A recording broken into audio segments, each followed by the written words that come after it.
दक्ष को अपनी योग्यता, अपनी शक्ति और अपने कुल के गौरव पर बहुत अभिमान था।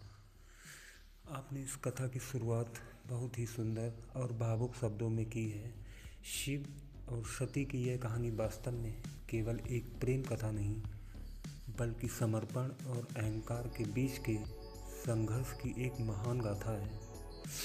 आइए इस कथा के अगले पड़ाव पर चलते हैं, सती का संकल्प और शिव का वैराग्य। सती, जो स्वयं आदिशक्ति का अवतार थी, उन्होंने दक्ष के घर पुत्री के रूप में जन्म लिया। जहाँ दक्ष भव्य महलों और नियमों के पक्षधर थे, वहीं सती का मन कैलाश के उस योगी की ओर खींचा चला गया जो शमशान में रहता था और जिसे सांसारिक वैभव से कोई मोह नहीं था। विरोध।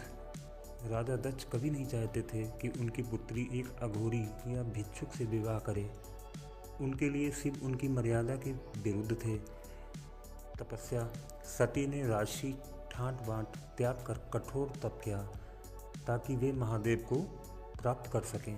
मिलन। अंततः सती की अधिक श्रद्धा के आगे शिव का वैराग्य पिघल गया और ब्रह्मांड के इस प्रथम युगल का विवाह हुआ। अहंकार की अग्नि, महायज्ञ। कहानी का सबसे दुखद मोड़ तब आया जब दक्ष ने एक विशाल यज्ञ का आयोजन किया। उन्होंने सभी देवी देवताओं को निमंत्रित किया, लेकिन अपने दामाद शिव और पुत्री सती का अपमान करने के लिए उन्हें नहीं बुलाया। प्रेम जहाँ सम्मान न पाए वहाँ वह मौन हो जाता है, पर जहाँ अपमान की पराकाष्ठा हो वहाँ वह विनाश का रूप ले लेता है। सती बिना बुलाए अपने पिता के घर पहुंची, जहां शिव का अपमान देखकर उन्होंने आत्मसम्मान को गहरी चोट लगी। इसी अपमान की अग्नि में जलकर उन्होंने योगाग्नि द्वारा अपने देह का त्याग कर दिया। सती के देह त्याग ने शिव को रुद्र बना दिया।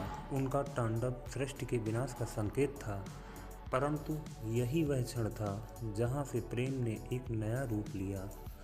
सती ने बाद में हिमालय पुत्री पार्वती के रूप में पुनर्जन्म लिया, जिससे यह सिद्ध हुआ कि सच्चा प्रेम कभी मरता नहीं, वह केवल रूप बदलता है।